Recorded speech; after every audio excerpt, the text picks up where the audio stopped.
Test.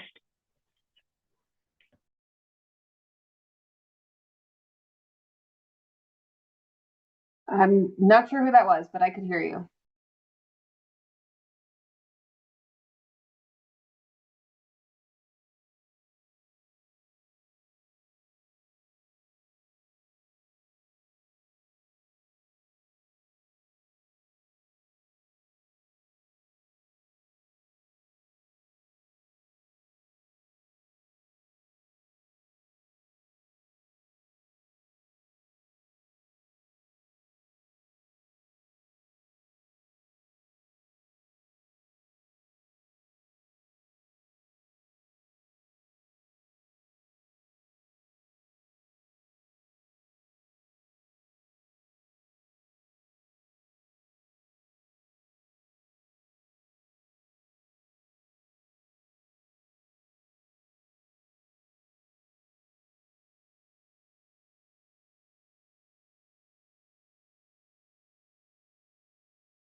Good morning to everybody. So Miss Federico, are you ready to go? Yes, I am. And Miss Boulay? I am also. Okay, we are on the record in the Colorado Public Utilities Commission's proceeding number 25R-0468ALL. My name is Connor Farley. I am the administrative law judge assigned to this proceeding. And it is approximately 11 a.m. on February 17th, 2026. And this remote public comment hearing is being webcast. This remote public comment hearing was scheduled in a notice of proposed rulemaking, otherwise referred to as a NOPR, which was decision number C25-0792 that issued on November 10th, 2025. This remote public comment hearing was scheduled to allow members of the public to provide public comment regarding the proposed rule changes as proposed in the NOPR. I want to welcome and thank each of you who are participating in this remote public comment hearing and this rulemaking. I know it is or can be a pretty big deal for you to participate and keep up with the extensive changes that have been proposed and provide insightful and helpful comments to the commission regarding those proposed changes. And I just want to let you know that the commission appreciates your participation. So let me also say at the outset that as we go through this, if at any time I mispronounce a name or refer to someone by an incorrect gender pronoun, I apologize and mean no disrespect. Please simply correct me and I will endeavor from that point forward to get it right. So let me just go over how this remote public comment hearing is going to proceed.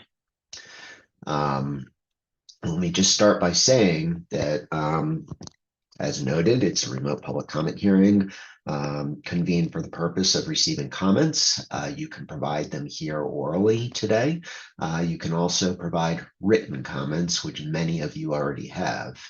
Both written and oral comments will be given the same weight. The commission does not give any greater weight to oral or written comments. That being said, the commission does prefer written comments because many of us are clearer and more persuasive in our written communications than in our oral communications. So if you would like or prefer to provide written comments regarding the proposed rule changes, there are 4 ways to submit them. First of all, you can send your written comments by email to the following email address: Dora_PUC_website@state.co.us. And Dora is spelled D-O-R-A. So I'll do that one more time. Dora, DORA_PUC_website@state.co.us. A second way you can submit written comments is through the Public Utilities Commission's website. The website address is puc.colorado.gov. Once you land on that landing page, you can scroll down until you see a box labeled file a comment or complaint. You click on that and then you will land on a page that provides a form, and you can then fill out that form and submit your comments. It's important, of course. One of the entries that you'll need to put in is the proceeding number for this proceeding, which, as I said at the outset, is 25R-0468ALL. A third way that you can provide written comments is through the U.S. mail. And the address for the Public Utilities Commission is 1560 Broadway, Suite 250. That's Denver, Colorado 80202. The final way that you can submit written comments is by calling a phone number, which is 303-869-3490. You can then leave your comments orally in the voicemail box there, and you can leave them in both English or Spanish. Those will then be transcribed and placed into the file for this rulemaking. With all of these options, it is imperative that you identify this proceeding in your written comments. And this proceeding number, as I've said a few times already, is 25R-0468ALL. ALL. Of course, we're here to take oral comments today, so if you want to do that, and you're welcome to, let me give you just a few pointers or instructions on how to provide them. First of all, we're obviously using the Zoom web conferencing app. And what you'll need to do, if you can, is change your Zoom name to your first and last name. This is important so I can identify you, and then so that we can have a clear record about who is providing any oral comments. If you want to provide oral comments, please use the raise hand Zoom feature to signal that you wish to speak. To do so, there is a raise hand icon down at the bottom of the page that you can just click on. If you no longer wish to speak, you can just lower your hand by clicking on that raise hand icon at the bottom of the Zoom screen. When you're not providing oral comments, please remain on mute with your camera turned off until your name is called. If you do not know how to use the raise hand feature, or for some reason it's not working for you, you may instead turn on your video to signal that you wish to speak. If there are any participating by telephone in this hearing, you will need to dial *9 to use the raise hand Zoom feature. Please then listen very carefully for your area code and the last 3 digits of your phone number, which is what I see, what the rest of us see on the screen if you're participating by phone. When your area code and the last 3 digits of your phone number are stated by me, you will need to dial *6 to unmute yourself. When I call your name or phone number, please unmute and turn on your video. And begin your comments by stating your first and last name. Again, that's important so that we have an accurate record of everything that's stated here today. This hearing is being transcribed. So it's important for you to state your first and last name before you start providing any oral comments. So just a few tips on presenting oral comments. Again, when you speak, please remember that we have a court reporter here today who's transcribing everything that is said while we're on the record. So please speak slowly and clearly. I may interrupt and ask you to repeat yourself or to slow down if you don't follow either of those strong suggestions. And again, that's important to do so that the court reporter can get an accurate transcript of what's being said here today. All of our statements made while we're on the record during this remote public comment hearing need to be verbal. You can't shake your head one way or the other to the extent I ask a question worthy of a response. Your response needs to be verbal. Let's all try to avoid speaking over top of each other. If I ask you a question, for example, you may understand where I'm going with the question. And particularly if you're nervous, there may be an inclination to jump in before I get to the end of the question.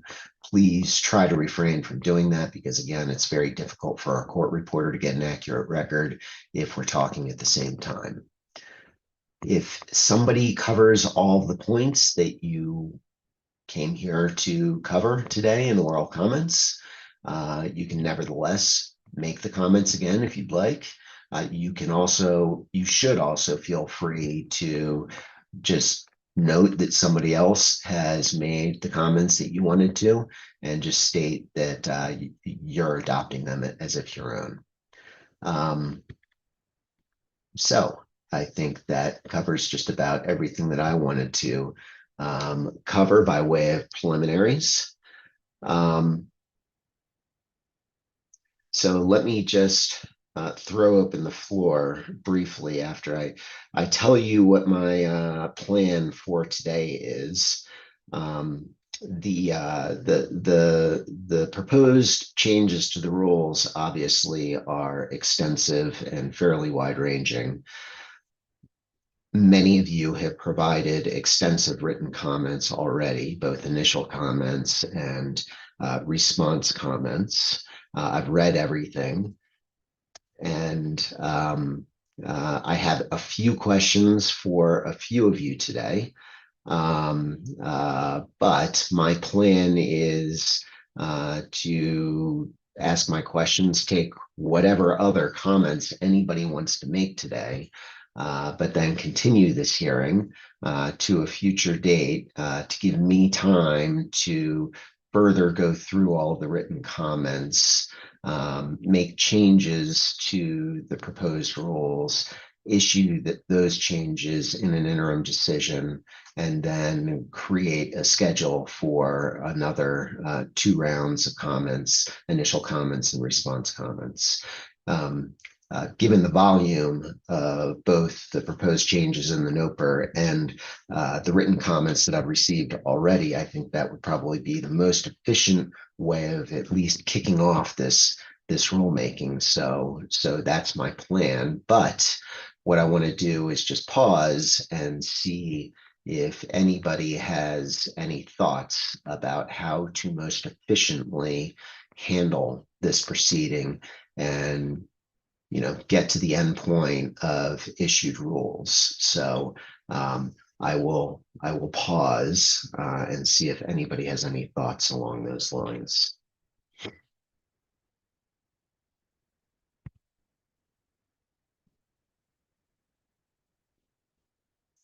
So I'm not seeing anybody pop up. Let me just ask a first question, and this is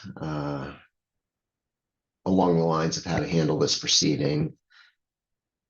And the question is whether any of the participants in this proceeding have gotten together and are working on trying to reach any consensus proposed changes to the existing rules and changes to the rules. That happens, I won't say often, but it does happen in these rulemakings, particularly rulemakings that are proposing big changes to the rules. So I'll just pause and see if anybody wants to answer that question.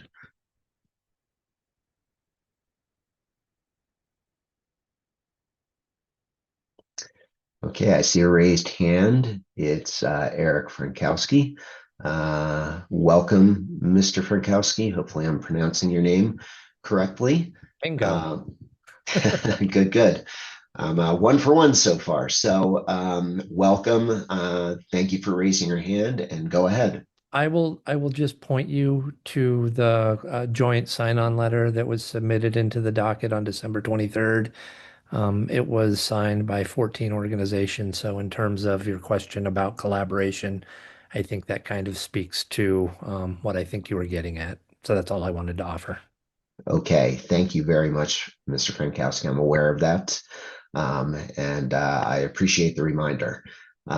So I see another raised hand, which is Colin Toom. Hopefully I pronounced your name correctly. Please go ahead and welcome. You'll need to unmute yourself.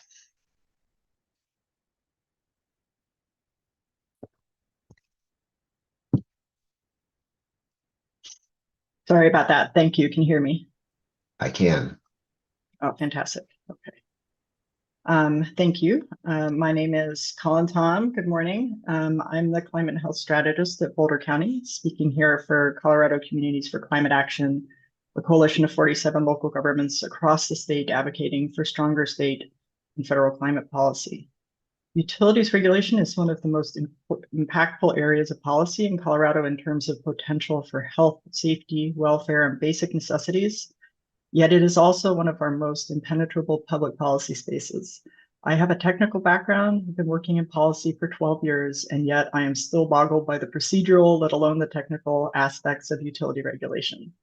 If utility specialist attorney is often required to successfully represent a position before the PUC, it's hard to imagine how already overburdened community members can know even what is at stake in a given proceeding.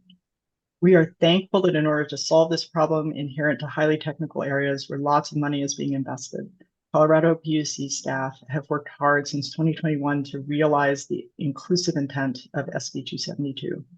We are heartened by the conclusions of the capstone staff report and eager for them to be built into a new way of conducting public policy here.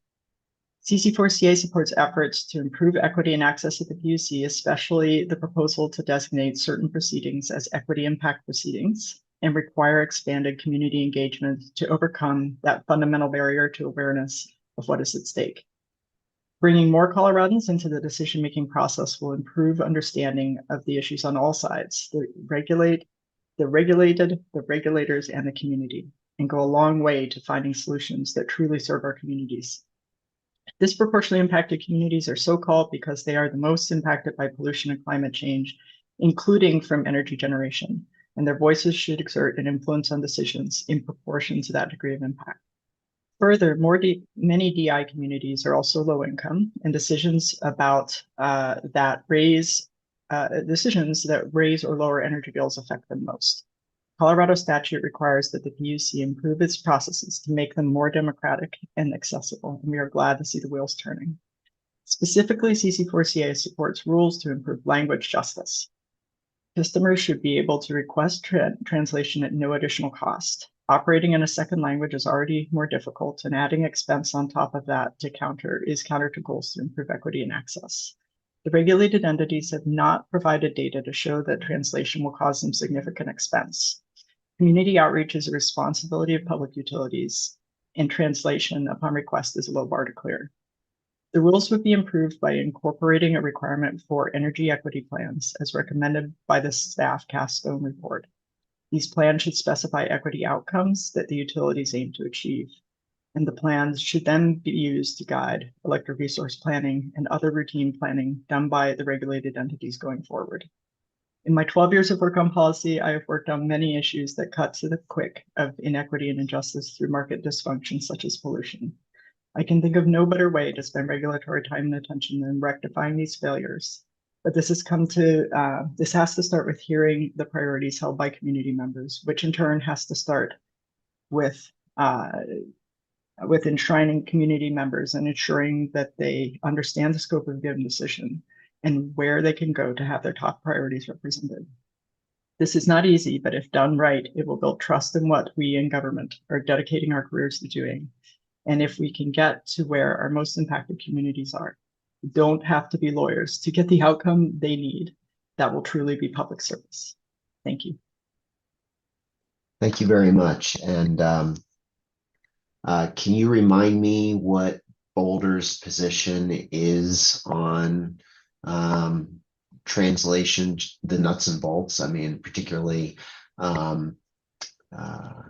should the utilities be required to do translation? Is there a threshold number of folks or customers who need to request translation for the requirement to be triggered? Many different entities have addressed this issue. I just can't remember exactly what Boulder's position is on that. I don't know that Boulder's has a specific position on the threshold on the number, but I would think that as long as you have someone requesting represents a disproportionately impacted community that is significantly affected, you would pretty much only need one representative to request translation, because this is just my understanding from my prior work that you don't have a lot of representatives necessarily available to represent a community. Okay, thank you. And thank you for your comments. And I'm going to move on. I have two more hands that are raised. Matt Lehrman was first, so I'll go with you. Please introduce yourself and state your name for the record, please. Good morning. My name is Matt Lehrman. I'm the Senior Policy Advisor for Energy Systems for the City of Boulder. And while I support everything that Ms. Tom just said regarding the translation, I just wanted to differentiate. Colin works for Boulder County and I work for the City of Boulder, and the comments submitted to date were on behalf of the City of Boulder, but reflect everything that Colin just said in terms of translation services. I think that, if customers are paying for any kind of notice, they should be able to receive it in whatever language, even if it's just, if it's one customer, and those costs can be shared amongst everyone. So I just wanted to draw that distinction for you between the City of Boulder's written comments and what Ms. Tom just shared with you, although we support everything Ms. Tom just said. Great. Thank you very much. And thanks for that clarification. So there's another hand up. It's identified on my screen as council member. Welcome, and please introduce yourself and go ahead. Good morning, Judge Farley. My name is Emily Baer. I'm a council member in the town of Erie. Can you hear me okay? I can. Thank you. Okay, great. I'm commenting on behalf of Colorado Communities for Climate Action. We're a coalition of 47 local governments that have come together to advocate for strong climate policy. Collectively, we represent 1/3 of Colorado's population. CC4CA is broadly supportive of the Commission's proposed rules to improve equity and access, and we have voiced many of our concerns and other comments. Today, I want to focus on an aspect of the proposed rules that has attracted a surprising amount of opposition from the investor-owned utilities in this proceeding: the translation of utility and commission notices into languages other than English. It's easy in a rulemaking like this one to only see budget numbers and forget about the real people behind the numbers. According to 2020 census data, nearly 900,000 residents in the state of Colorado speak a language other than English. Each of these people represents a customer to Colorado's energy providers, someone that these businesses should be interested in communicating with. More importantly, each of those hundreds of thousands of Coloradans should be able to access information about their electric bills. They should, by the principles of democracy and human decency, be able to understand and participate in the decisions that determine the costs of those bills. They should be able to voice their concerns and be heard by the Public Utilities Commission. While several of the regulated utilities in their responses claim that the requests for translation of utility notices will add significant expense and time to their operations, I don't see that it'll be more than a marginal expense. Translation services cost between 15 and 40 cents per word, meaning that a standard 500-word notice could cost less than $100 to complete. For a company like Xcel Energy that raked in over $550 million per quarter last year, I don't see translation expenses as even registering on their balance sheet. The need to ensure that all Coloradans can understand and participate in decisions about their energy bills is well worth a marginal increase in costs. Thank you for holding this hearing, and to the Commission for working to adopt these rules. While overdue, they are appreciated, and CC4CA looks forward to ongoing work to improve the accessibility of PUC processes and assure equitable decision-making by the Commission. Thank you so much. Thank you. I appreciate those comments. I don't have any questions for you, so let me thank you again, and please obviously feel free to stick around. And if you want to make any more comments, feel free. So I have another hand that's raised. It's Milena Taya. Again, I apologize if I've butchered your name, but please go ahead and introduce yourself and provide whatever comments you'd like, and welcome, by the way. Thank you, and good morning, Your Honor. My name is Milena Taya, and I am a policy advocate at Colorado Center on Law and Policy, a nonpartisan nonprofit organization advancing the rights of every Coloradan. We focus on food, health, housing, and income through litigation, legislation, research, and policy analysis to ensure that all Coloradans have what they need to succeed. I want to start by thanking the Commission for the opportunity to provide open comment today. We have been reviewing the rules and regulations for today and have a few comments to help determine next steps. So regarding Rule 1008, utility language accessibility, we are very happy to see the inclusion of utility language accessibility. Our only concerns involve allowing utilities to put the cost back upon the consumers for language accessibility. We believe that this cost should be absorbed by the provider and not the community. We recommend removing any terms that allow for the utility entity to recoup any costs from consumers to provide language accessibility services. And regarding Rule 1604, equity impact proceedings, Utilities have expressed concerns and difficulties on stakeholding disproportionate communities on applications and programs. While it can be seen as difficult, it should be seen as a benefit. Stakeholding has the goal to ensure that all voices, perspectives, and experts are at the table based on the issue at hand. We at CCLP have seen firsthand how failing to stakehold important policies or programs has caused additional problems. For example, the Colorado Department of Healthcare Policy and Financing, HCPF, attempted to implement the Nurse Assessor and Skilled Care Acuity Assessment, an assessment that would help determine the appropriate level of care and associated hours for pediatric members seeking skilled care services. The program was implemented with minimal stakeholding.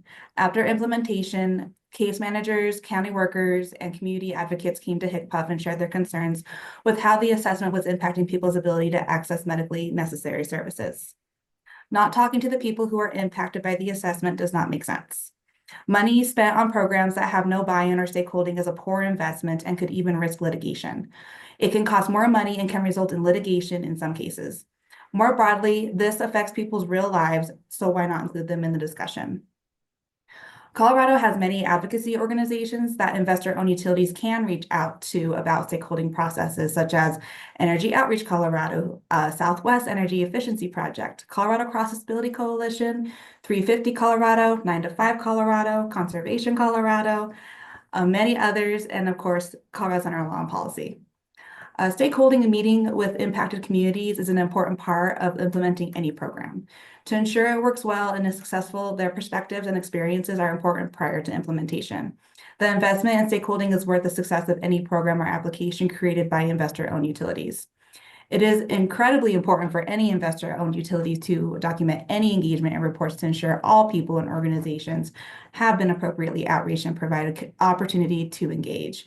We highly recommend keeping this section in the rules. Thank you for your time, and I'm happy to answer any questions. Thank you very much for that. What are skilled care services? Skilled care services are for members who are on Medicaid and receive long-term care Medicaid. So private duty nursing or any skilled medical care service needed in the home to help prevent the community member from going into a nursing home. Okay, understood. And I think you referenced that in the context, I heard you say pediatric members. So kids who require skilled care services, that's what CDPHE was addressing? Yeah, it was what HCPF was addressing for pediatric. Yes, sir. Okay, all right. Okay, thank you very much. I appreciate your comments.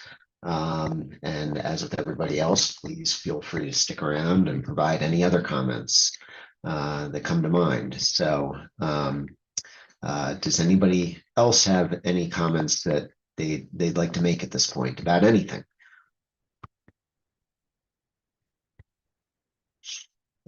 There's a raised hand by Sarah Carpenter. Sarah Carpenter, if you could please turn on your video. And yes.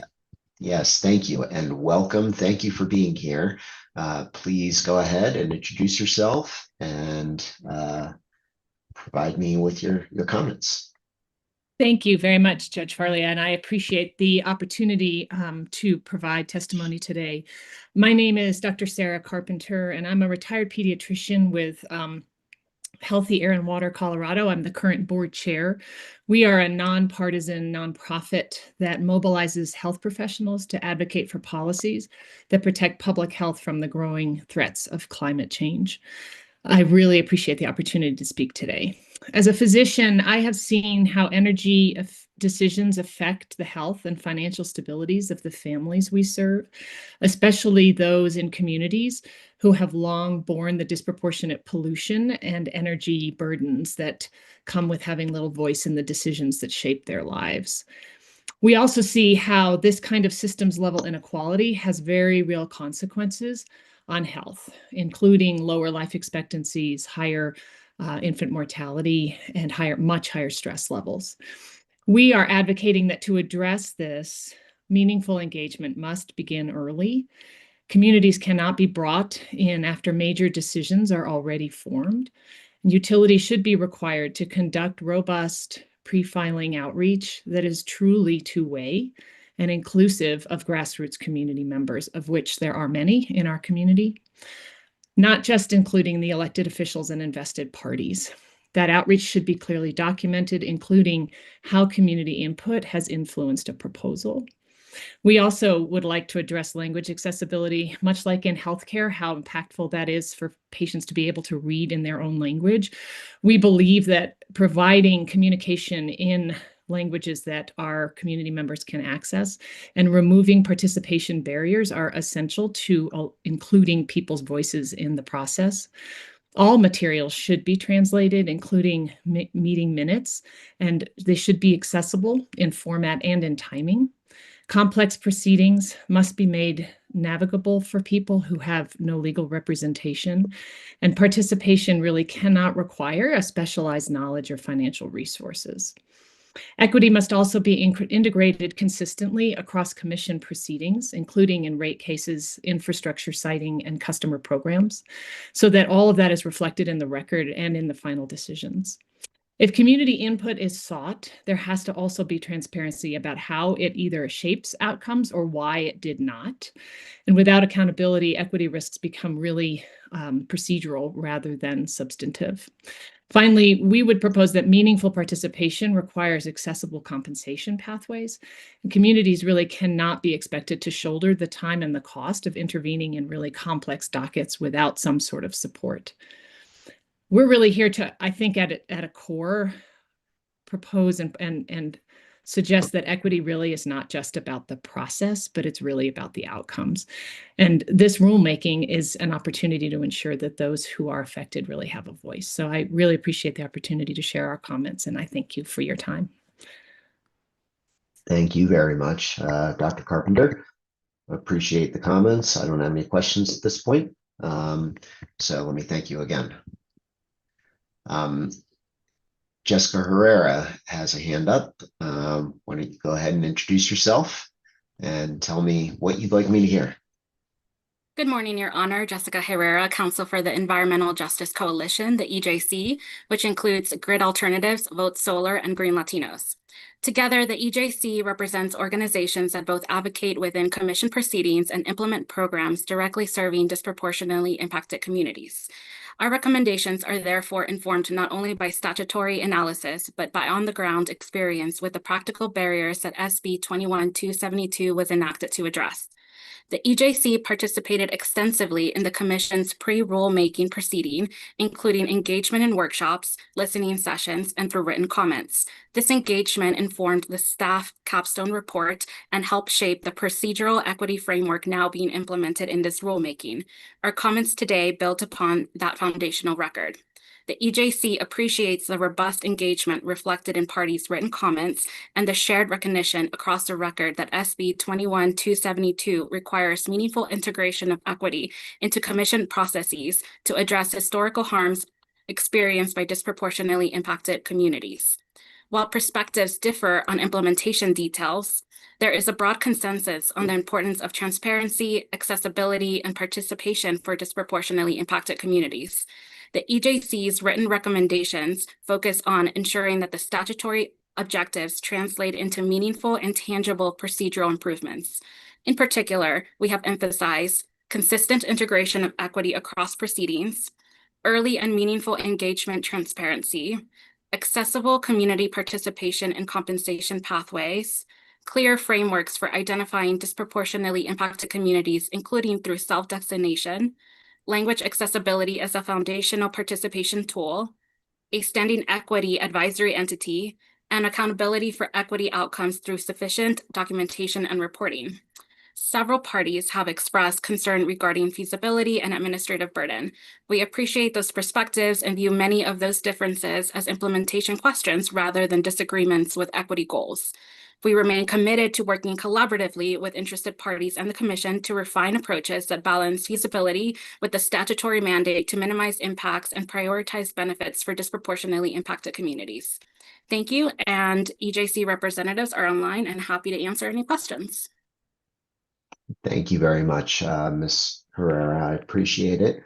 The Commission also appreciates the entities you represent, their participation from the start in this.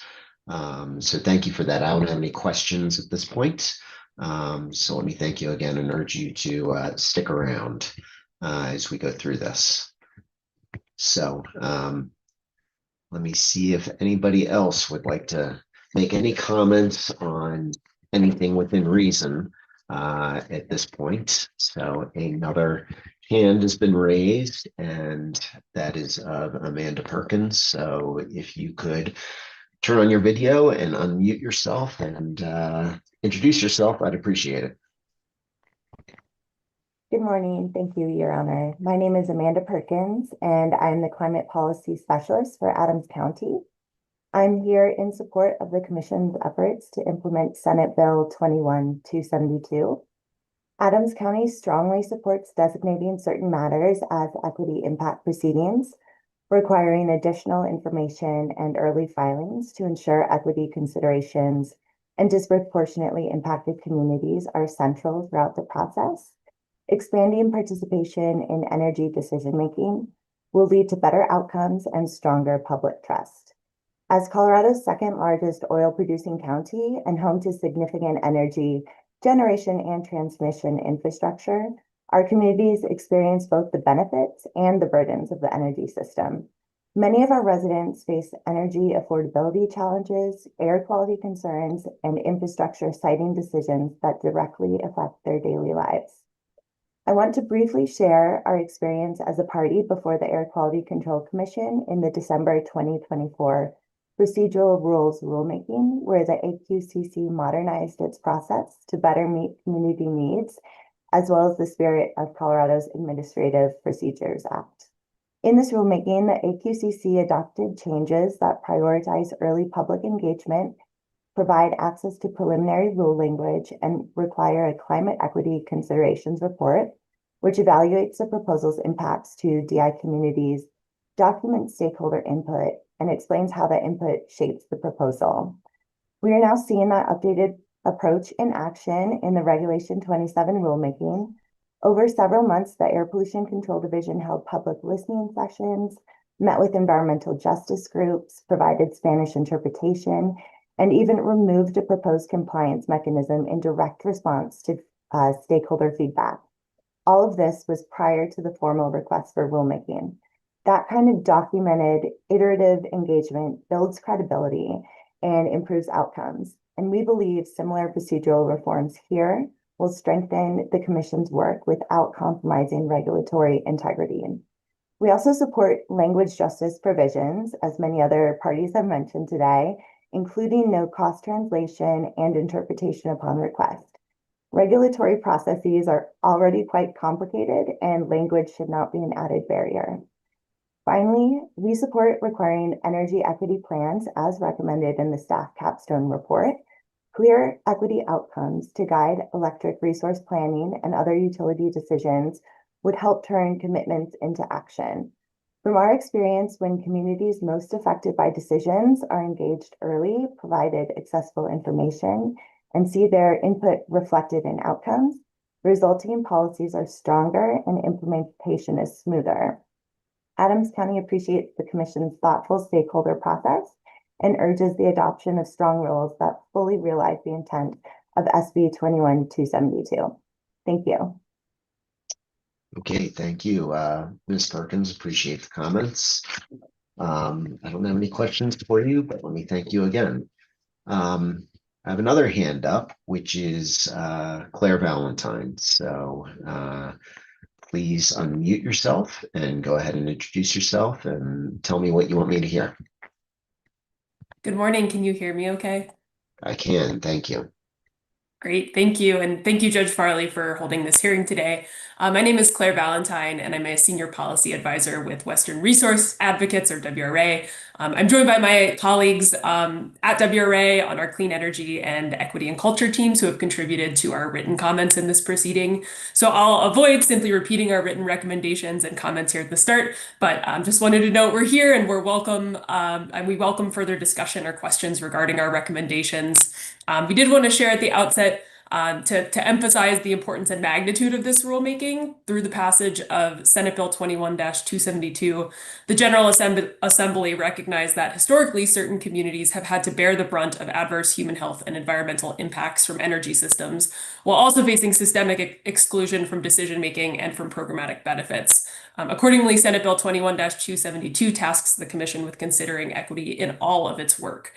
So this rulemaking represents a critical step in implementing that directive, but it's not the first step. As noted by Ms. Herrera from the EJC, this rulemaking really builds off of the detailed foundational work from the pre-rulemaking docket and the resulting capstone report. That capstone report provided thoughtful rulemaking recommendations, such as designating proceedings as equity impact proceedings and adopting appropriate definitions, whether that's for equity or for disproportionately impacted communities. So this means that the rules and policies in front of the Commission in this rulemaking are not new to stakeholders or new to the Commission itself, and they're a direct outgrowth of the substantial body of work that's been going on at the Commission over the past few years. So as indicated in our written comments, WRA strongly encourages the Commission to adopt robust rules that advance equity and that draw upon that work conducted in the pre-rulemaking. We observed that there were several participants that have expressed concerns about vagueness in the rules and administrative burden, and in certain cases, they've recommended fully striking the rules. So here, WRA wants to urge the Commission to not entirely abandon proposed rules based on those general concerns, and rather to really focus on clarifying draft rules to ensure that requirements are clear and reasonable while advancing equity. So we're here and we're willing to participate in that process. We appreciate the opportunity to participate in this nation-leading rulemaking on equity, and our team is available to discuss our comments or other discussion topics as you see fit. So thank you again. Thank you. So this rulemaking is nation-leading? And is that a question for me, I assume? Yeah. I'm just Great, following thank up you. on what you just said. Yes, I do believe that this is a nation-leading rulemaking. I think Senate Bill 21-272 is a relatively unique piece of legislation that does seek to advance more engagement in equity in a way that is not common in all states across the United States. And so I think this is really an opportunity for Colorado to take action to ensure that folks' voices are being heard, and that we're making energy decisions that incorporate the knowledge and the experience of diverse folks in our communities.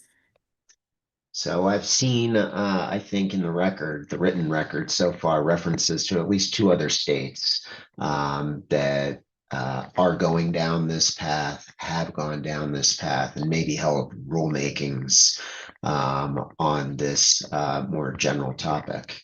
I don't remember exactly which states they were at this point. The written record is already pretty huge in this proceeding, but frankly kind of scares me to hear that this is nation leading, because it creates even more pressure than I'm already feeling. So, anyway, I appreciate your comments. And as with everybody else, please feel free to stick around as we go through this public comment hearing today, and provide me any other comments that you may have regarding anything within reason, of course. So thanks again. Thanks, Judge Farley. And I can note, I'm aware of some efforts and developments in Hawaii. That might have been one of the states referenced in the record, but I'll add in some knowledge of some stakeholding and developments in that state. So thank you again. Yeah, and Hawaii does sound familiar to me from what I've read in the record. So thank you. So would anybody else like to make any comments at this stage? I see Mr. Frankowski again has raised his hand. Go ahead, and welcome again. Thank you very much, and appreciate the opportunity to speak today. This rulemaking is long overdue and much needed. And my comments today reflect the positions submitted by the 14 organizations in the letter that I referenced earlier. This is a hugely important first step, but this rulemaking is also a slow walk. We're 5 years past the enactment of Senate Bill 21-272, so it's really time for the Commission to move not only swiftly but aggressively to put in place rules that meet the spirit of the law. And from our perspective, I think that means going above and beyond what's in the PUC capstone report and the notice of proposed rulemaking. These are important first steps, but given how long it's taken to get to this point, I really think the commission should catch up by putting in place additional improvements. So I'm just going to walk through some of those very quickly. On the concept of equity impact proceedings, the list of proposed mandatory proceedings is a good start, but the commission should go one step further and establish clear guidelines for making discretionary decisions on proceedings. It's entirely conceivable that some proceedings might not fit neatly into one of the mandatory designations, but still have significant equity implications. So I would urge the commission to, one, adopt criteria in the proposed rulemakings for defining discretionary proceedings, define clear and transparent steps for determining for how they're going to determine if one of those discretionary proceedings meets the criteria for being called an equity proceeding. And finally, establish a framework for challenging decisions in which they decide that a discretionary proceeding is not an equity proceeding. On defining disproportionately impacted communities, the commission should adopt the definitions recommended in the NOPR as proposed. Regarding the requirements for early community engagement, I would urge the commission to be more explicit in requiring when in the process outreach must occur and the intensity with which outreach and meetings are conducted so that it does not become a box checking exercise. The commission should also adopt specific language on who utilities reach out to. That should go beyond communication with formally established leadership, such as city and town councils, county commissions, and/or appointed boards. As we've seen in a number of proceedings, elected leaders may not represent the perspective of disproportionately impacted community members. Case in point is the current XL Just Transition solicitation, where you have a very vocal group of civic leaders expressing the opinion that Pueblo should pursue nuclear and gas, and you have a number of community members who have exactly the opposite perspective. On community compensation, this is perhaps one of the most impactful actions the commission can take in this proceeding to solidify avenues for disproportionately impacted communities to participate in the process. It's really the only way for them to have a seat at the table. While a necessary first step, though, the proposed language in Rule 1009 falls short of ensuring such participation in litigated proceedings by failing to put in place an effective method for compensating interveners, and especially for compensating them at the beginning of proceedings. So the commission should clarify the existing process for community compensation. And finally, on energy equity plans, in the PUC capstone report, staff proposed the requirement that utilities develop energy equity plans as one of the four major concepts for action.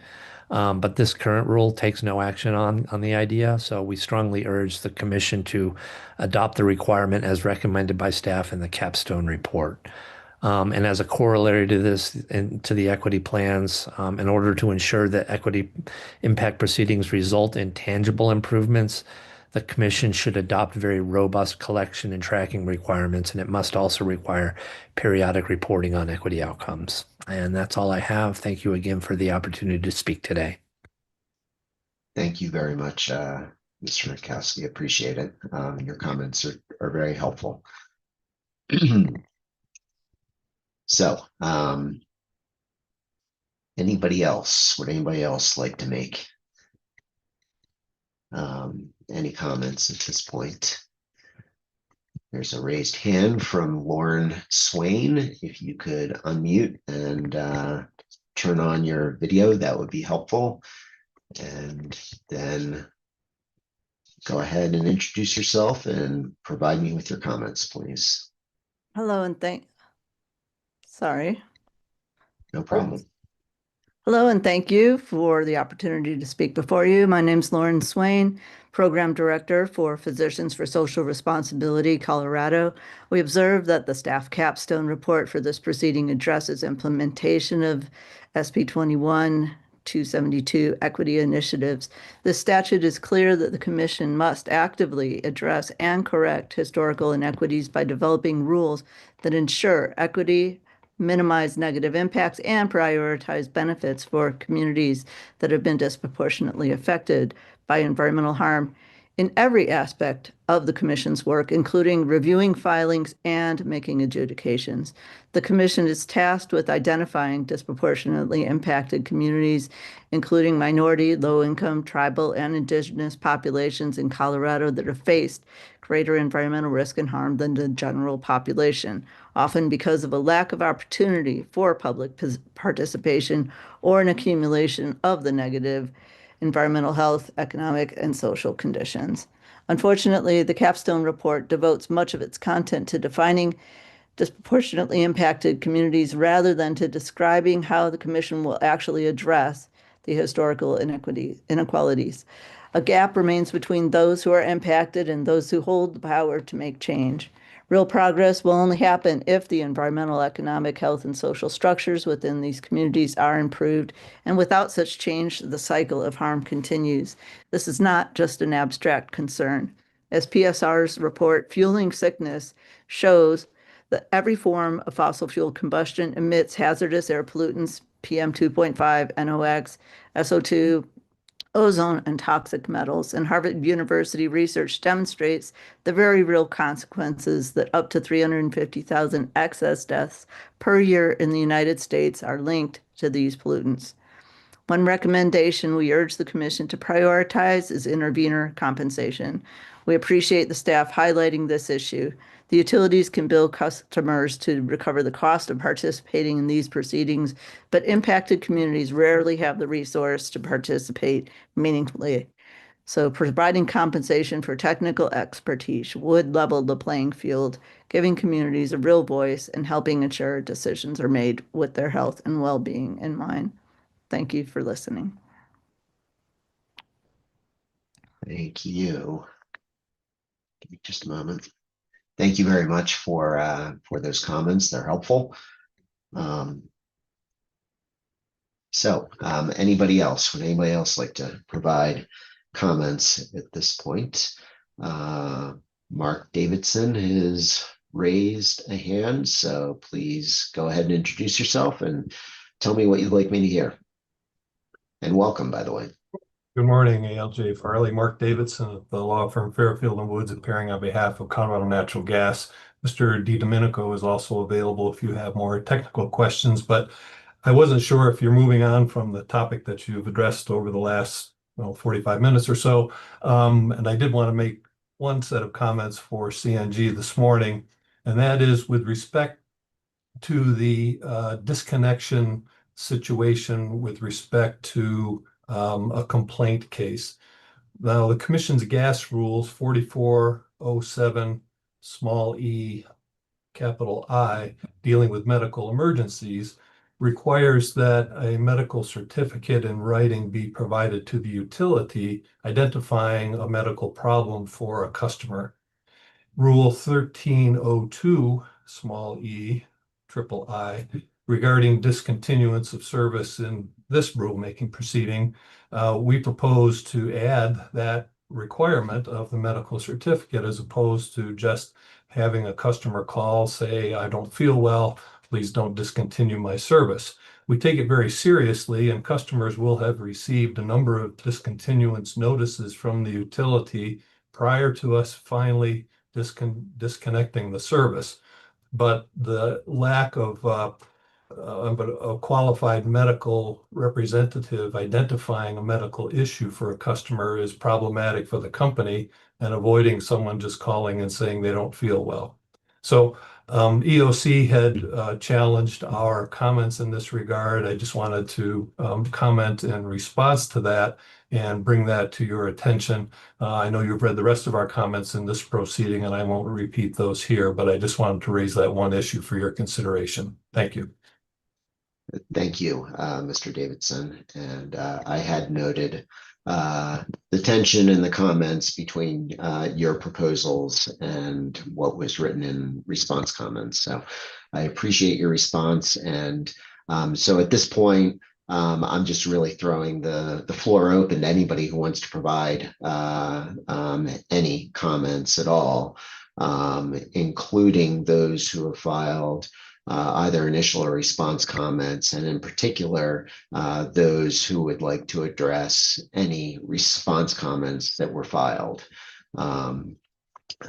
So I'm just noting that at this point, I had started down the road, obviously, of asking whether anybody had any thoughts about how to efficiently handle this proceeding, given the depth and breadth of the proposed rule changes. We've gotten broader than that, and that's just fine. But I'm willing to take comments at this point on anything within reason. So would anybody else like to provide any comments at this time?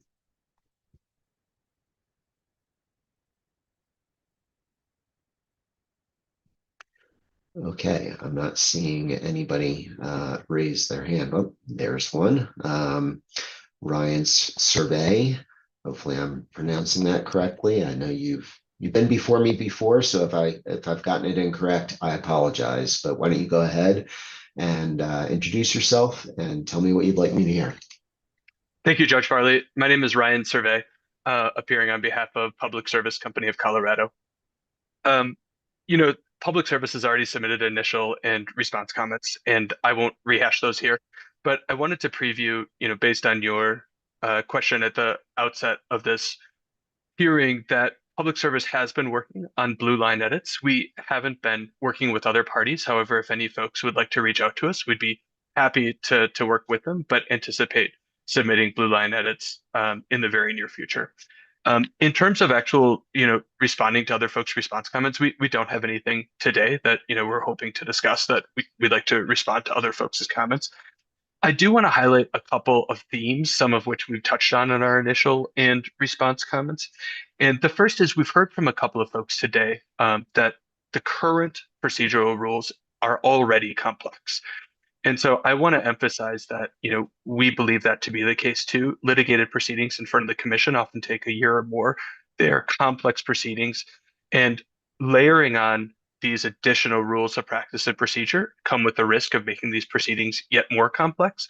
I want to be really clear that Public Service supports the goals of this rulemaking proceeding, but we want to be sure that any rulemaking is targeted, smart, efficient, and effective, and achieves the equity outcomes that this rulemaking is intended to promote, rather than simply just adding process and procedure that doesn't actually result in the achievement of the equity outcomes that this rulemaking aims to promote. In terms of how that works its way into the rulemaking, we think that there should be very clear procedural requirements so that it's very clear how to accomplish the required procedural procedure and process.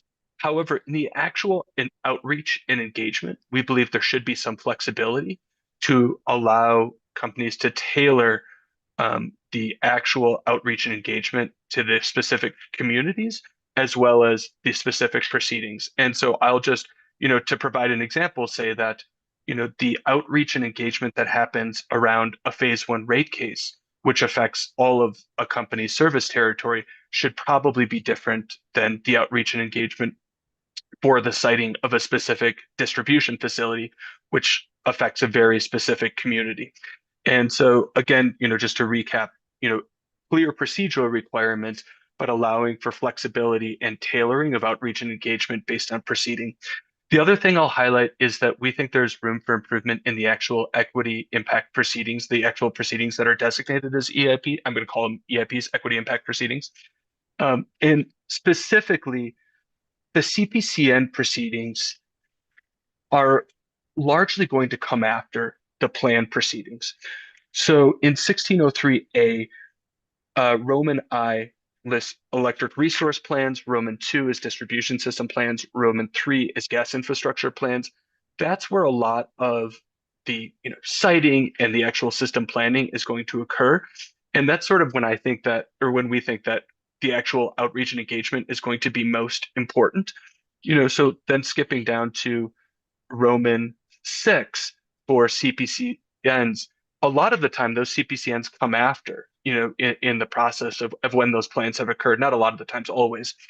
And so, a lot of the decisions are going to have already been made in the planning proceedings, and it doesn't necessarily make sense to go out and, conduct engagement, around CPCNs when the commission has already made a decision, for example, in a gas infrastructure plan about where infrastructure will be sited.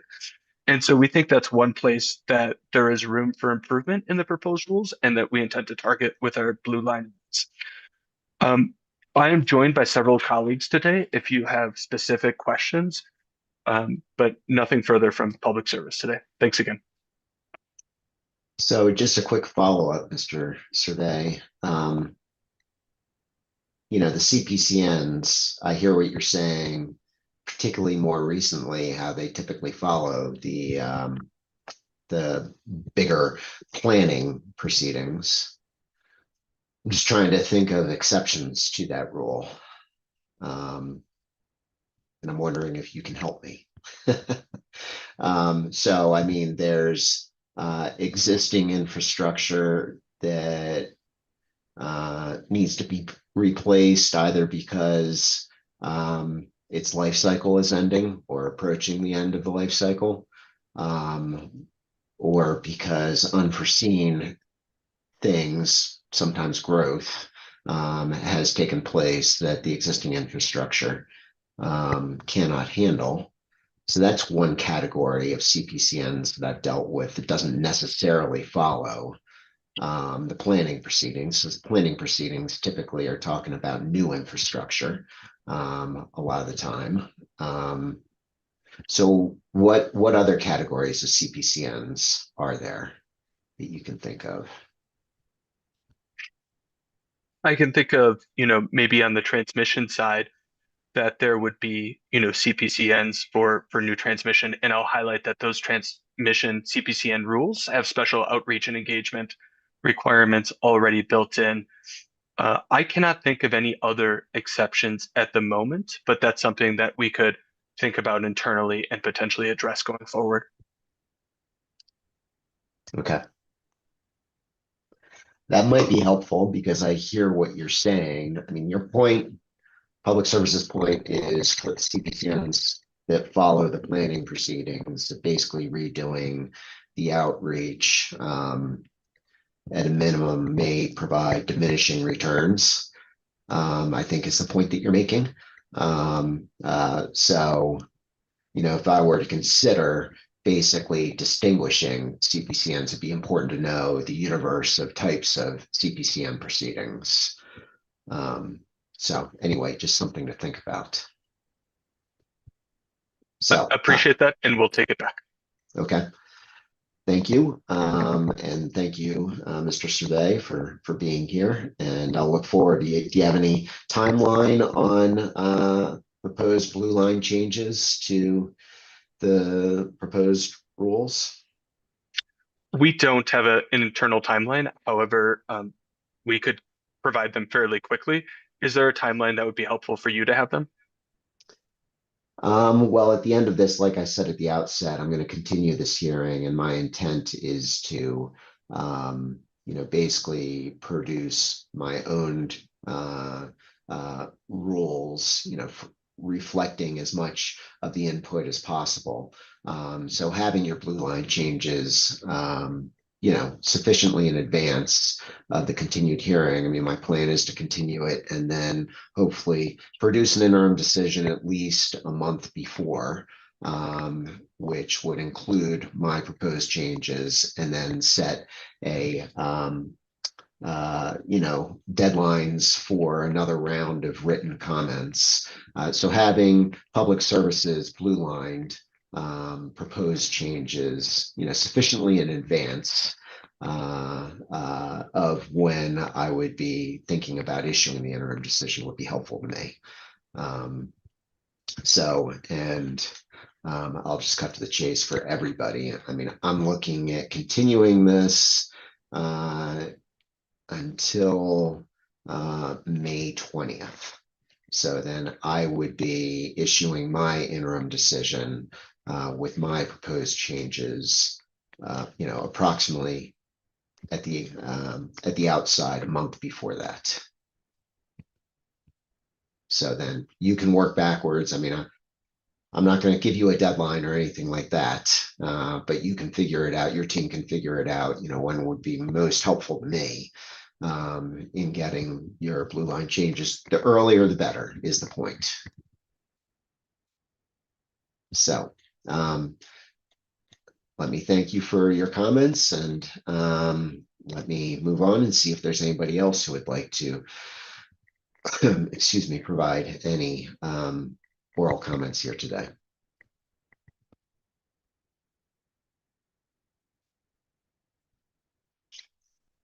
Okay, a hand has been raised by Nita Seitz.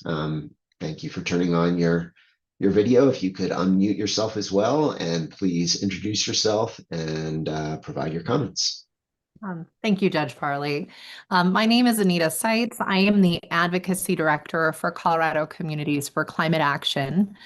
We are a coalition of 47 local governments that represent nearly 1/3 of Colorado's population. We have members in service territories of all of the regulated entities that would be affected by this rulemaking. As an organization, we are deeply committed to equity and environmental justice. Our coalition exists to advocate for strong and effective state climate policy, and the PUC is an important venue for that work. And our experience navigating the PUC has shown there is significant opportunity to improve the processes to promote access, transparency, and equity.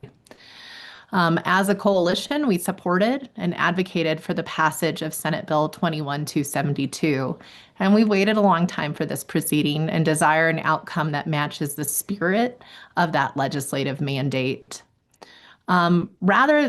Just kind of listening to your instructions at the beginning of this, and rather than reiterating the testimony of other speakers, I simply offer our support for the initial and response comments of the EJC, the Environmental Justice Coalition, the City of Boulder, and Western Resource Advocates. And similarly, from the comments that were given today from Green Latinos representing the EJC, Adams County, Boulder County, the City of Boulder, Western Resource Advocates, Healthy Air and Water Colorado, PSR, Physicians for Social Responsibility, and Mr. Frankowski's testimony. Our members strive to promote equity, access, and transparency in our processes and proceedings as local governments. We understand both the challenges, but more importantly, the benefits. It's understandable, but a false assumption to say that equity and accessibility will create drag on PUC decisions. Equitable outreach and engagement improves decision-making processes by making sure the Commission has all the relevant information as early as possible. It will provide the Commission with access to the expertise of the peoples whose daily lives are deeply affected by what happens in these hearing rooms, virtual hearing rooms. Equity and access are about serving every Coloradan, which is the mandate of this Commission and of the local governments that we represent. By fully involving our residents in our decisions, we not only achieve this mandate, but we also gain valuable insight that improves the outcomes that we're able to create. I appreciate your time. I'm happy to try to answer any questions you may have. Thank you. I don't think I have any questions for you at this time, but I appreciate your comments, and I've heard from you and others loud and clear that Commission proceedings can be difficult to navigate. Obviously, I'm an attorney, so I speak the language. But it's very helpful for me to hear that, and as we go forward, in particular, providing comments that can make our procedural rules as accessible as possible to as many people as possible is super important. And as I'm an attorney, and every profession has its own language. I'm conversant in my profession's language, so I look at our rules, frankly, and I think they're pretty darn clear. But you don't know what you don't know sometimes. So I'm really reliant on particularly all the non-attorneys out there who are participating in this and helping us get the rule language as accessible as possible. That's going to be super important. So I would ask you to continue to work with us as we go through this process. And I'm going to try to make this as efficient as possible in terms of getting this done as soon as possible. But at the same time, these are very big changes that are being proposed, and we need to get them right, or as right as we possibly can in this proceeding. So if you would stay in and work with us, I would appreciate that. And that goes for everybody else. Thank you, Judge. Thank you. Appreciate the responsibility you have on this one. It's a big deal. Yeah, it is. Thank you. So would anybody else like to make any comments at this stage? And let me just tell you, I don't want to cut anybody off, but I'm planning on taking a break here. We've been going over almost an hour and 15 minutes. This is hard work for our court reporter and everybody else. Others may need a break as well. So I'm going to take a break for about 15 to 20 minutes. But if anybody has anything they'd like to say now, particularly if you have a conflict in 15 to 20 minutes, please raise your hand now and let me know. Okay, I'm not seeing anybody. So let's go ahead and take a break until 12:30. It's 12:13 now. Let's take a break until 12:30. So we'll be in recess until 12:30. Thank you.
All right, Miss Federico, are you ready to go?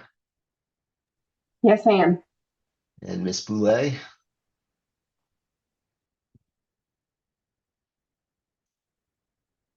Miss Boulay, are you ready to go? Sorry, I am ready to go. Okay, great, thank you. We're back on the record in proceeding number 25R-0468 all.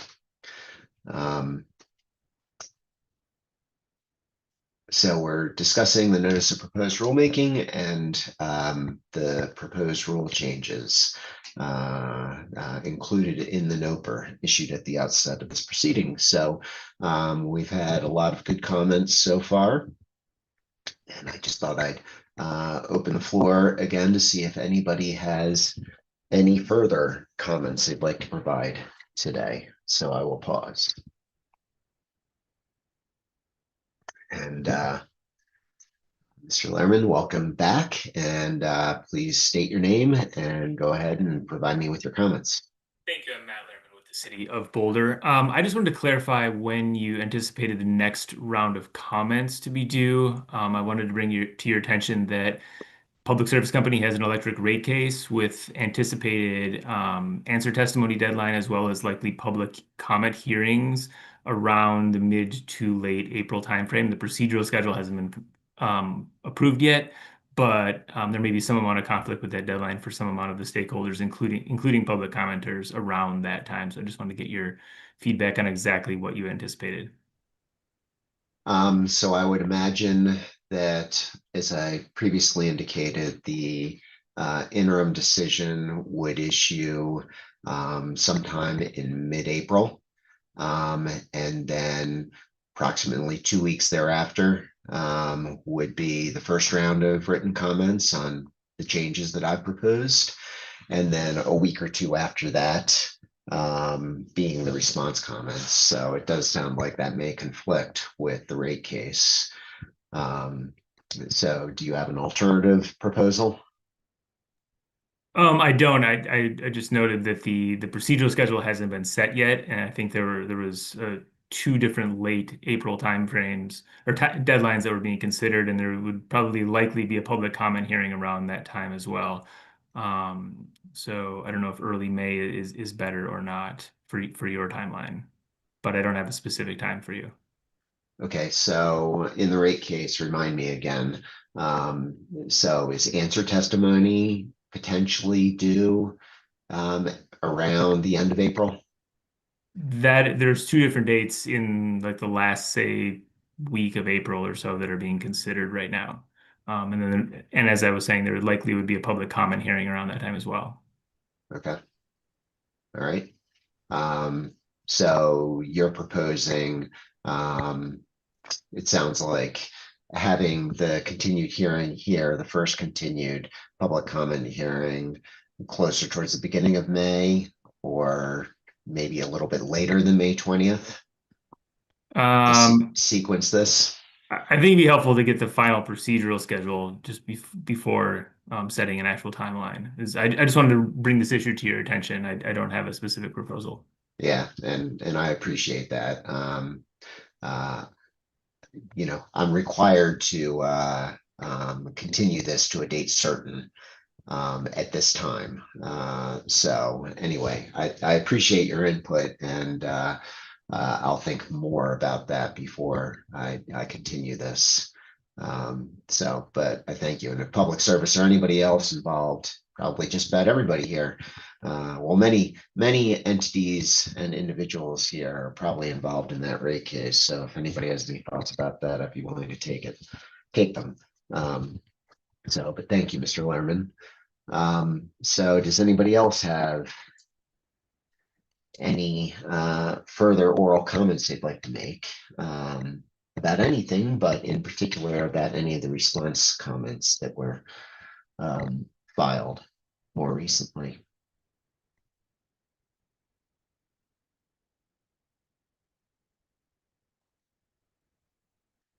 And I'd note, Mr. Lerman, that you still have your hand up.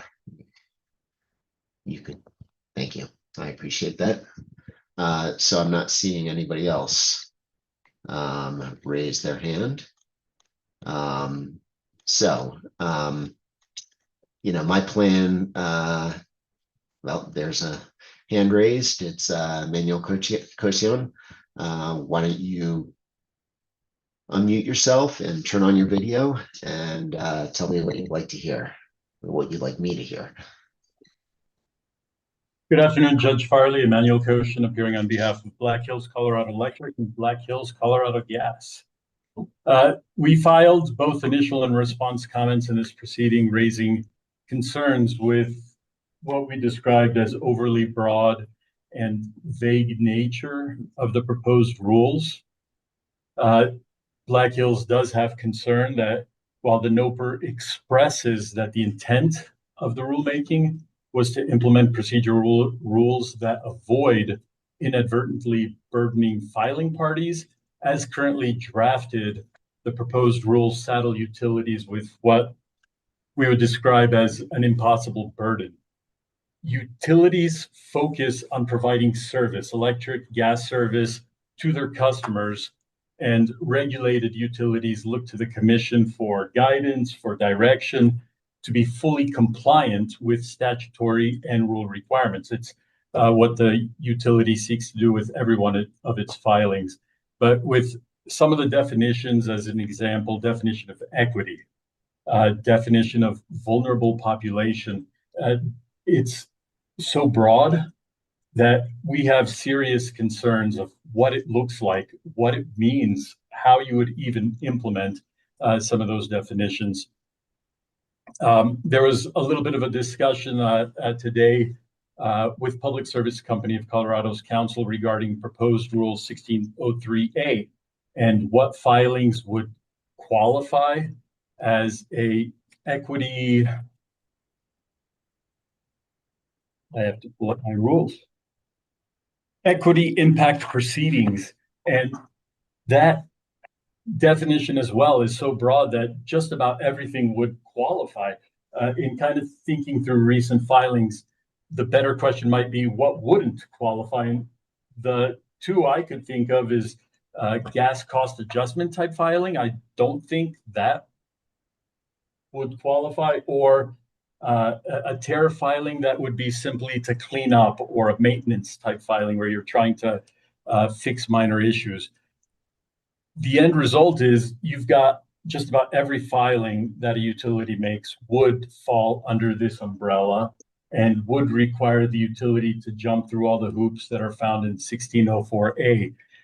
The cost impact to utilities and ultimately passed on to customers, especially for smaller utilities, is pretty substantial. And there was a little bit of a discussion about notice and what notice would look like and the requirement of providing notice in multiple languages. As an example, utilities do provide notice via publication and newspaper. If a utility is required to provide that publication in multiple languages, the cost jumps up dramatically. Similarly, when you're providing notice via mailing, in addition to the postage stamp for mailing letters out, there's a cost for every mailing. And so oftentimes the utility tries to limit that to one page front and back to try to reduce costs. If you're required to produce that 1 to 2 pages front and back to multiple languages, the cost again jumps up pretty dramatically. For a utility like Black Hills, where on the electric side, we've got right around 100,000 customers, on the gas side around 200,000 customers, those small changes do result in substantial impacts and substantial costs, not including the additional work or employee count that would be required to make those changes. Ultimately, if those costs are paid for by the communities that the Senate bill seeks to benefit, and the result is increasing costs, Black Hills does have concerns and questions of the value.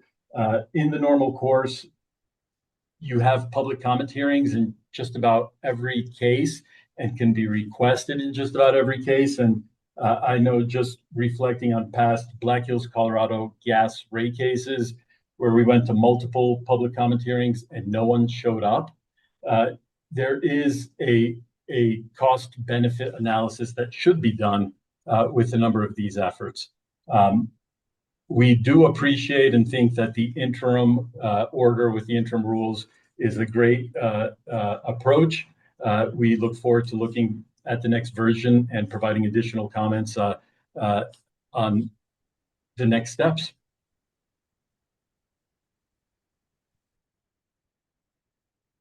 Okay, thank you, Mr. Koshian.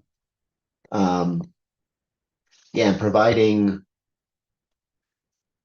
further comments, I think, would be helpful, and in particular, providing blue line proposed changes would also be very helpful. And to the extent Black Hills believes that the proposed rules are imposing burdens that are not required by Bill 272, that would be very helpful to know as well. So getting more concrete would be helpful to me as we go through this process. But so I hear you and I understand what you're saying, and I appreciate your comments. So does anybody else have anything that they'd like to say?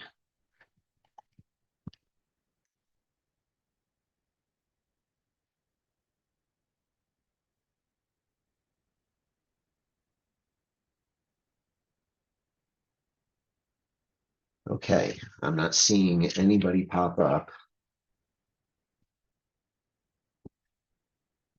So I have just a few quick questions, clarifying questions. So I'm just going to go ahead and pose them. And the first one is for CDPHE / the Office of Environmental Justice.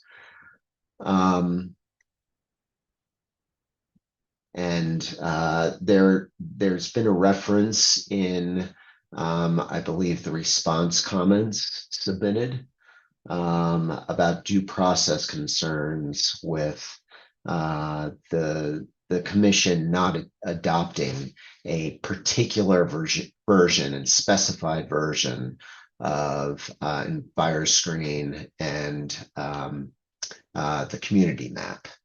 And what I'd just like to know is a little bit more detail about those due process concerns. So in other words, what's been advocated for is for the commission to adopt a particular version of each of those tools. And the concern being that if the commission does not adopt a particular version and just basically says, or cites to EnviroScreen or the community map more generally, thus kind of suggesting the most updated version, that there are due process concerns with that. So if the Office of Environmental Justice, if there's anybody here from there or anybody else wants to comment about that, I'd be happy to take those comments at this time.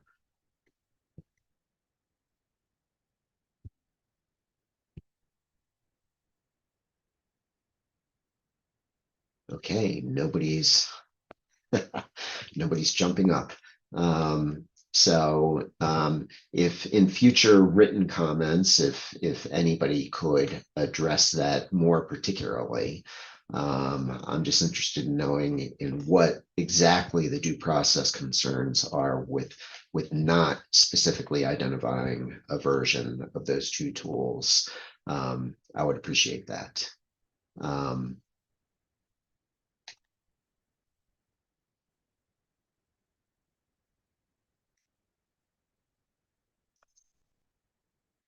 So my next question is for CEO or comments submitted by CEO, and it's on pretty much the same topic.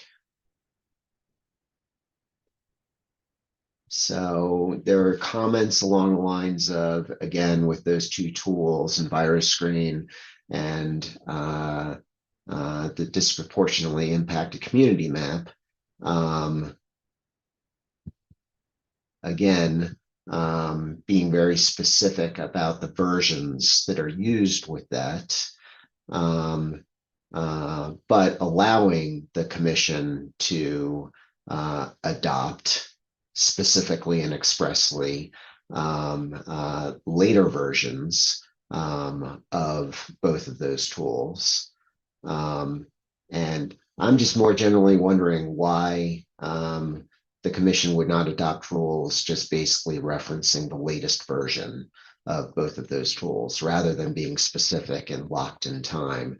And then if that needs to be changed, we have to do a rulemaking in order to change them. So does anybody have any thoughts about that?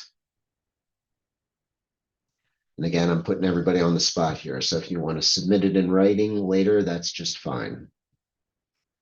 So I see that Gabrielle Falcon, you've turned on your video. So if you want to make a comment, please unmute yourself and go ahead. Hi, thank you for asking us a question. So CEO's reasoning, and Kathleen, please jump in here if you would like.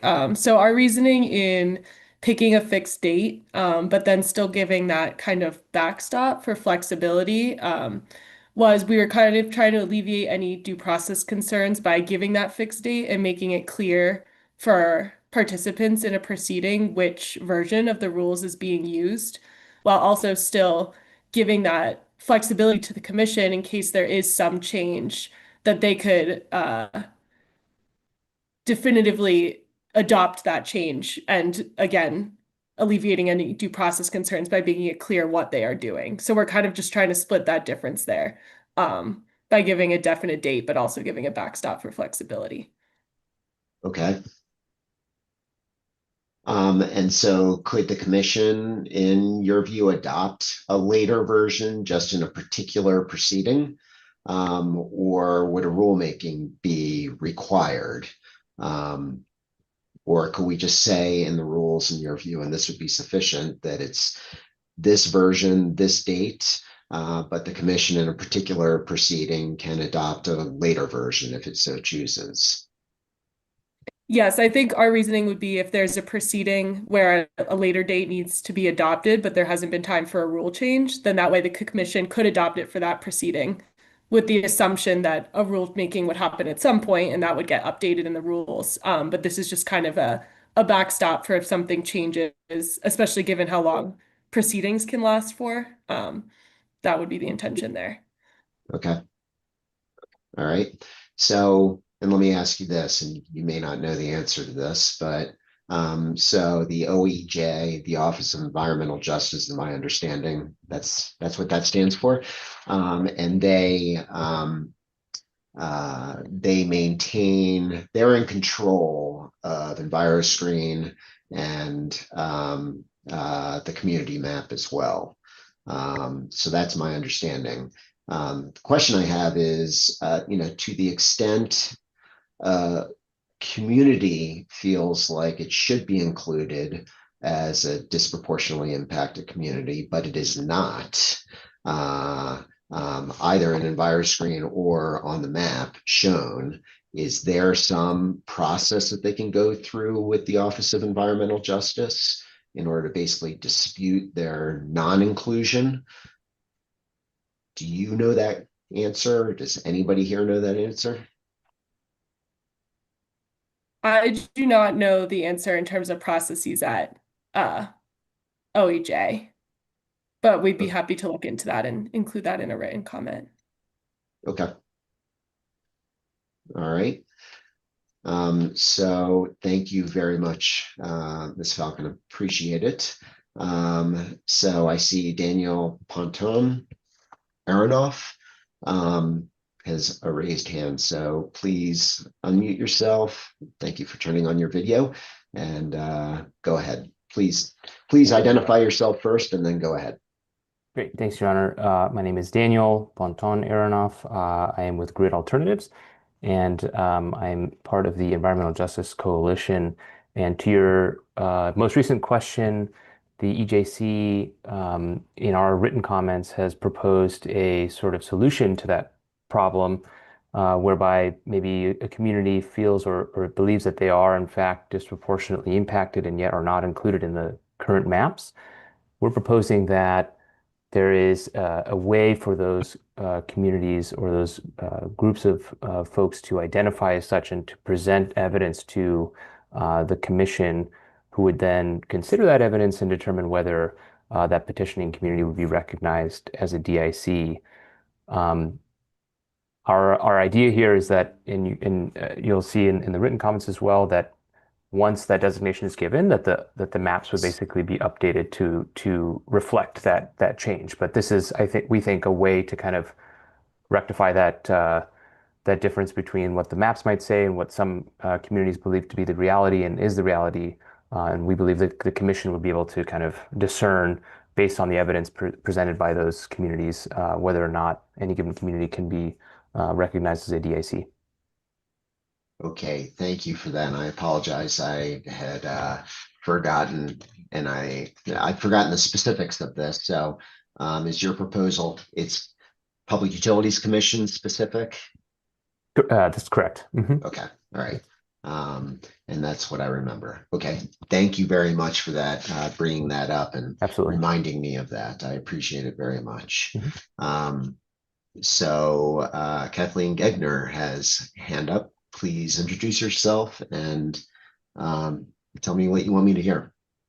Thank you, Judge Farley. My name is Kathleen Gegner. I work for the Colorado Energy Office. Ms. Falcon represented our position correctly, but I wanted to add on to that, to your question about using a particular date.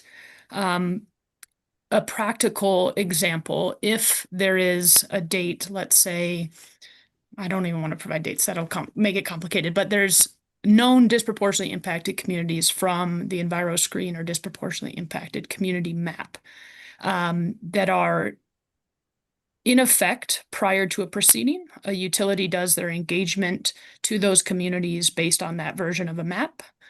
That map is changed in the course of the proceeding, and there are plans that are implemented then, if there is no rule change, only on the last version of the map. And so new communities that might be eligible for enhanced incentives or need further engagement would not be eligible until a rulemaking were to happen. And so if the commission in the course of a proceeding could identify that the disproportionately impacted communities have changed, then they can account for both the previous version and the latest version, while giving folks enough chance to offer their perspective on how that interplay should happen. So just wanted to raise that from a practical perspective.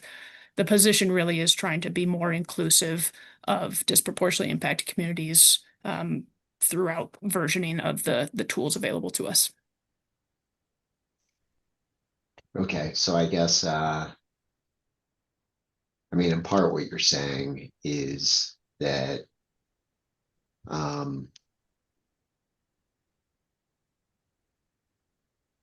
mean, if we just made the rule the latest version of EnviroScreen or the community map, I mean, what you're basically saying is the utility at the outset of the proceeding could basically rely on just the most recent version of both of those tools at the outset of the proceeding. And then there could be communities that get lost, that are not engaged, that are included by a subsequent version of both of those tools. Is that basically what you're saying? So that's why the commission has basically discretion to say at any point during a proceeding, okay, we know the rule says this about which version to use, but it's now been updated. Is that basically what you're saying? Yeah, that's correct. And I just want to, it's not exclusive to engagement. So a lot of these utility plans, especially for customer programs, have targeted programs or incentives for certain communities. And so if you're basing those programs only on an outdated, disproportionately impacted community map, then communities that could be eligible for those programs would not be for the course of that plan unless there was some modification that was allowed, or perhaps a utility notice that says we're including these. So the intent was really to cover as much ground as possible, while still giving folks a chance to know that, oh, a change is coming or a change isn't coming. Okay, understood. So thank you for that. And why don't you stay with me for a moment? I have another question regarding something said in CEO's response comments. And I'm just going to read it, and I know I'm catching you cold. So feel free to say you can answer this in writing if you want to in the future. But there was a statement at, I think, page 13 of your response comments, and I'll just read it to you. CEO believes it is premature and inappropriate for commission rules to impose requirements on CEOs' engagement and outreach strategies. And I think what you were referring to there was, I think, made in the context of a general discussion regarding Rule 1401, the intervention requirements. And I think what you're proposing is basically different standards for interveners by right versus permissive interveners. And maybe just in equity impact proceedings. But what I'm looking for is just a little bit more gloss on the statement that I just read. CEO believes it is premature and inappropriate for commission rules to impose requirements on CEOs' engagement and outreach strategies. So go ahead if you can answer that. And if the answer is you need more time, that's fine with me. But go ahead. Yeah, I'm happy to take a first pass, and then we can certainly follow up in follow-on comments. So it was our understanding that Senate Bill 21-272 was providing direction for the commission to affect, I don't have the exact language in front of me, but to achieve more equitable outcomes and address historical inequalities. Generally, that's paraphrasing. And to do that, certainly any parties that would participate in a proceeding would be implicated to try and encourage the commission to do that, if they were to choose to do so. And so what CEO does not think 272 is doing is saying what every party in a proceeding needs to be doing. The direction was more towards utilities being regulated by the commission and the commission itself. And so the comments there are just saying that parties in a proceeding aren't regulated by the commission, I think. And so if the rules are doing that, that can become challenging. And so we can certainly add more color, but I think just off the cuff, that was generally what we were trying to get at, is that Senate Bill 21-272 was more directed at the commission and utilities. And that said, I would emphasize in our comments, we do have an engagement strategy and outreach plan at the office.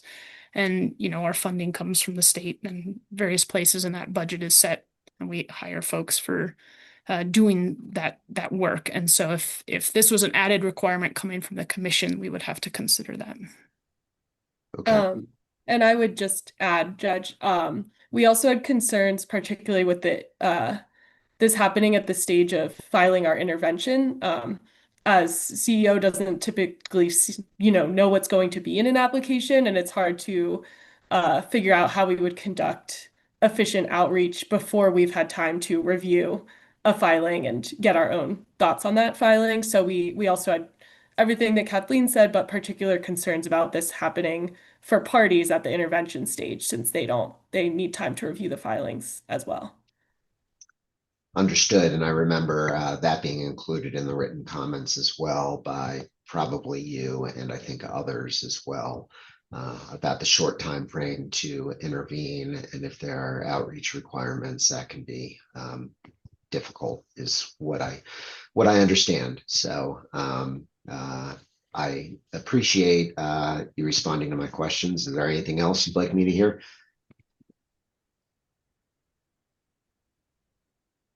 I don't think so. Thank you. Okay. Thank you very much. There are a couple hands up. I'm going to go in order. So, Mr. Huffner, again, I'm always not sure whether I'm pronouncing your name right. So please correct me if I did not, and introduce yourself and let me hear what you want me to hear. Yeah, thank you, and good afternoon, Your Honor. It's Dietrich Hefner here on behalf of Tri-State. Just wanted to respond briefly to your questions about the EnviroScreen tool and which version makes sense to use.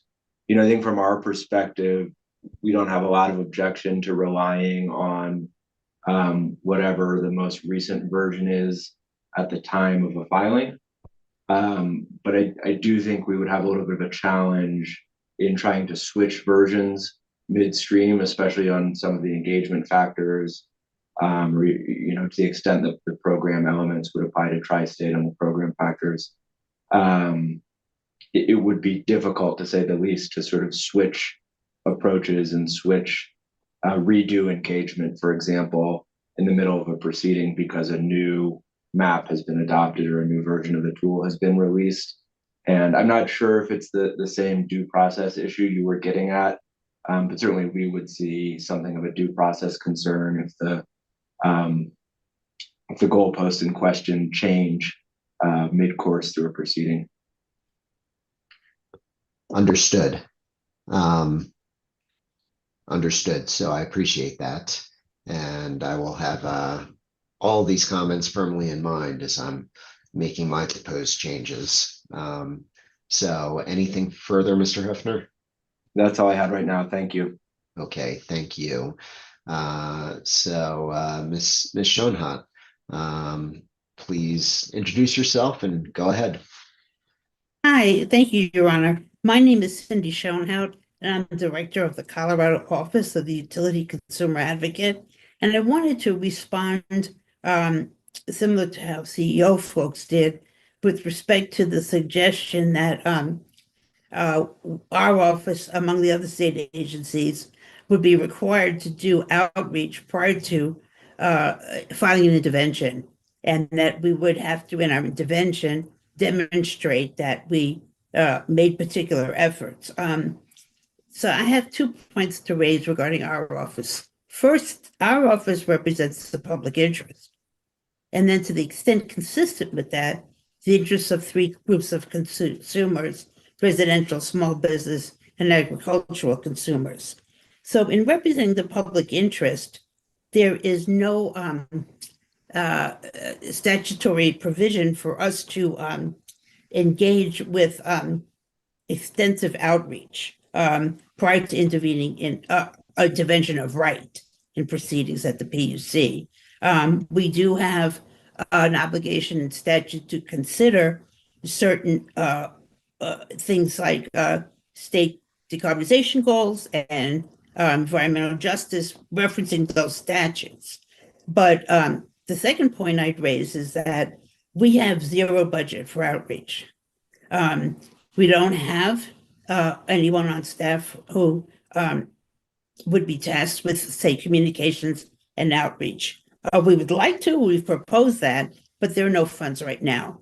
So we would not be able to do that. That should not stand in the way of our office representing the public interest and representing consumers in these crucial proceedings.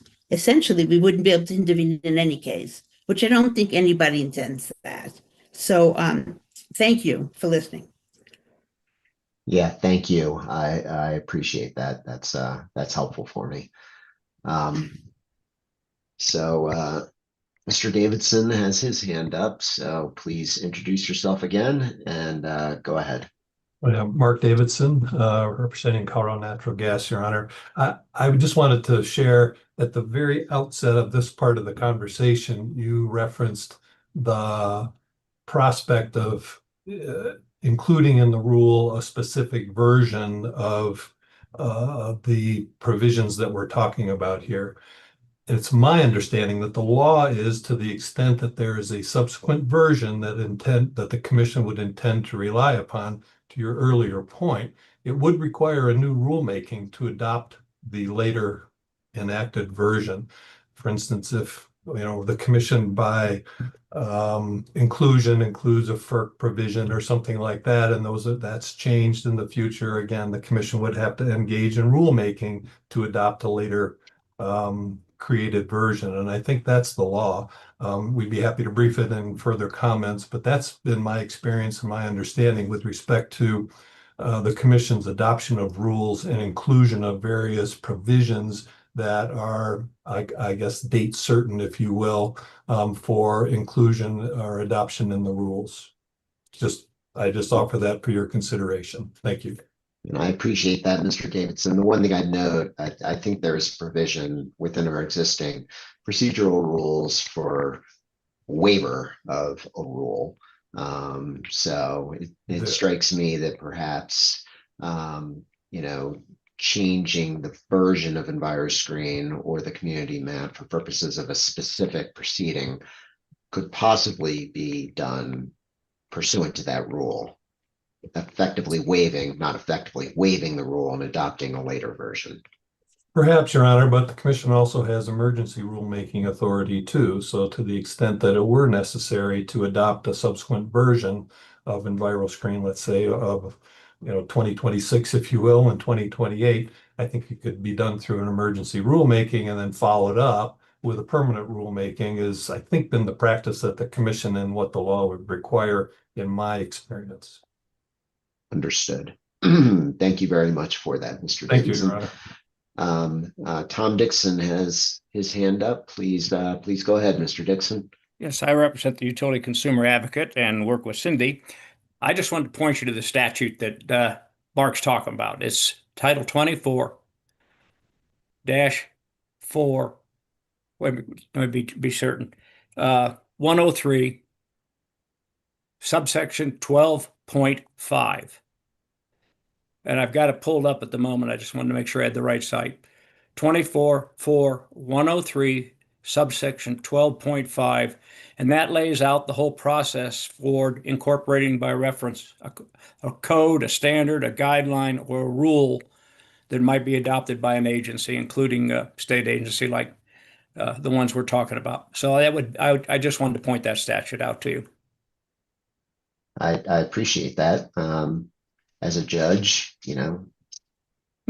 I'm governed by the law. So yeah, I understand we can waive rules, but I don't think the statute authorizes a waiver of a statute in this particular case. There may be statutes that do that, but I don't see a waiver. Understood. Okay, thank you, Mr. Dixon. I appreciate that. Does anybody have any further comments that they'd like to make at this point?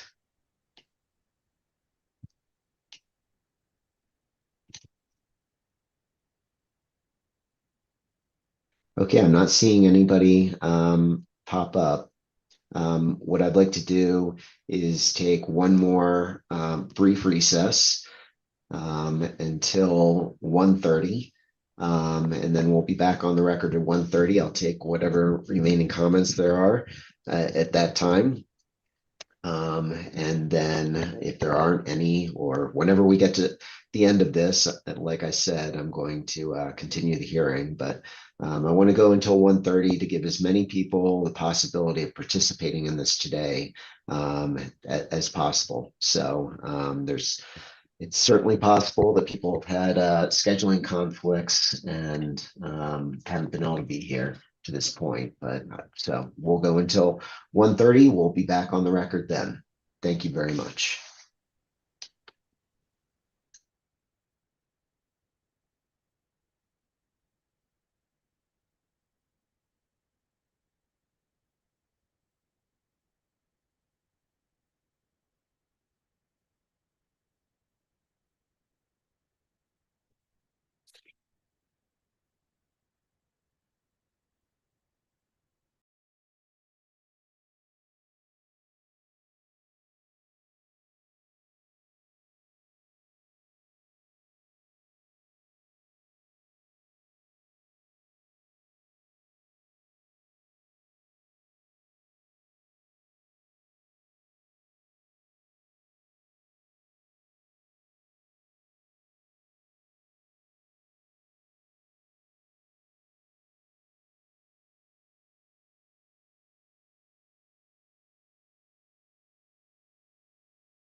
Ms. Federico, are you ready to go?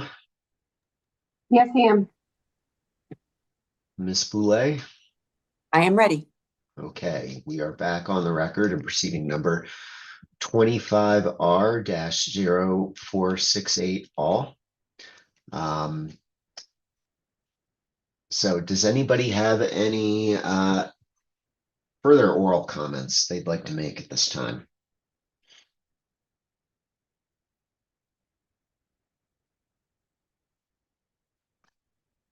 All right, so I'm not seeing anybody pop up. As I indicated earlier, I'm going to continue this public comment hearing until May 20th at 11 a.m. And my plan is to issue an interim decision around the middle of April with my proposed additional changes to the proposed rules. The interim decision will also specify deadlines for initial and response comments addressing the changes proposed to the rules in this proceeding, and in particular, obviously, any new changes that I will propose. So that's the plan. Before we stop for today, I just want to note one thing. At the outset of this public comment hearing, I provided a description of the ways that written comments can be provided to the Public Utilities Commission regarding this proceeding, and I cited an incorrect email. So as you may recall, I said that written comments could be submitted into this proceeding by email sent to the commission. The correct email where written comments can be submitted is Dora, D-O-R-A _PUC _comments at state.co.us. So once again, it's Dora, D-O-R-A _PUC _comments at state.co.us. So that's the correct email that written comments can be submitted to. Most, if not all of you are participating here today have submitted your comments through the filing system. Please continue to do that.